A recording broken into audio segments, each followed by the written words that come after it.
டாஸ்மாக் வழக்கு சென்னை உயர்நீதிமன்றத்தில் இன்று தீர்ப்பு வந்திருக்கிறது. நாம் சொன்னபடியே திமுகவுக்கு எதிராக தீர்ப்பு வந்திருக்கிறது. திமுக என்ன கேட்டான், டாஸ்மாக்கு இதை அமலாக்கத்துறை விசாரிக்கவே கூடாதான். யோகியன் உத்தமன் ஊரில் பூரா கொள்ளையடித்து கோடான கோடி பணத்தை ஒவ்வொரு வருஷமும் முழுங்குறான். அரசாங்கத்துக்கு போகிற பணத்தை போகிறான். இவன் யோகிய மாதிரி விசாரணையே பண்ணக்கூடாது அப்படின்னு கேட்டோம். நம்ம அப்போவே சொன்னோம், எந்த நீதிமன்றமும் விசாரிக்கவே கூடாதுன்னு சொல்ல முடியாது. தப்பு நடந்தால் அதை பார்க்கட்டும். விசாரணையில் நீ நிரபராதி நிரூபித்தா வெளியில் வா, அப்படி தான் சொல்ல முடியும். அதுதான் சட்டம். சட்டத்தை கரெக்டாக சொல்லியிருக்காங்க. திமுக போட்ட மனுவை தள்ளுபடி செய்து அமலாக்கத்துறை விசாரணையை தொடரலாம்ட்டாங்க. மூணு தடவை செருப்பால் அடிச்சிருக்காங்க இந்த தீர்ப்பில்.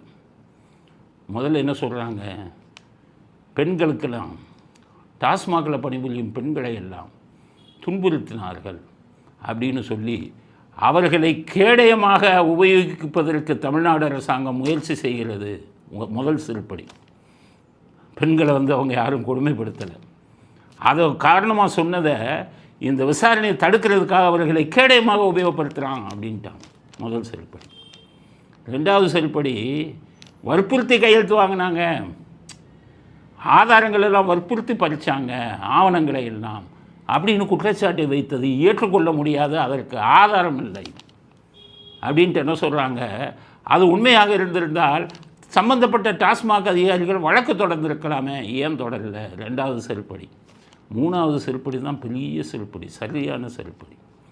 என்னென்னு கேட்டிங்கன்னா, கூட்டாட்சின்னு சொல்லிக்கிட்டு கூட்டாட்சியை நல்ல விஷயத்துக்கு தான் நீங்கள் பயன்படுத்தணும், நாட்டு நலனுக்காக பயன்படுத்தணும்.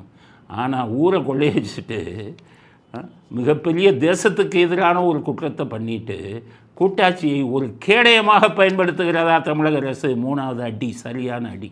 எல்லாத்தையும் ஊற்று போட்டுருவாங்க. இவனுக்கு செருப்பாக கார் இது பண்ணாலும் தொடச்சி போட்டுருவாங்க. செருப்பால் அடிச்சா தூக்கி ஊற்றுட்டு தெரியாத மாதிரி நடந்து போயிடுவான். அதுதானே உங்களுடையது.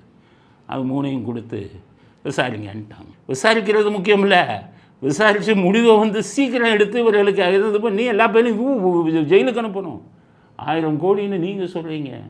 ஆனால் அமித்ஷான்னு சொல்கிறாரு, சென்னைக்கு வரும்போது என்ன சொல்கிறாரு, 47,500 கோடி டாஸ்மாகில் ஊழல் நடந்திருக்கிறதுன்னு அமித்ஷா வாயால் சொல்லியிருக்காரு. அப்போ என்ன 1000 கோடின்னு பேசிக்கிட்டு இருக்கக்கூடாது. 47,500 கோடி ஊழலையும் வெளியில் கொண்டு வரணும் அமலாக்கத்துறை. நாட்டு மக்கள் உங்களிடம் எதிர்பார்ப்பது அதுதான். இந்த ஊழல் மன்னர்களை எல்லா பேரும் ஜெயிலுக்கு அனுப்பணும் டாஸ்மாகை வச்சு.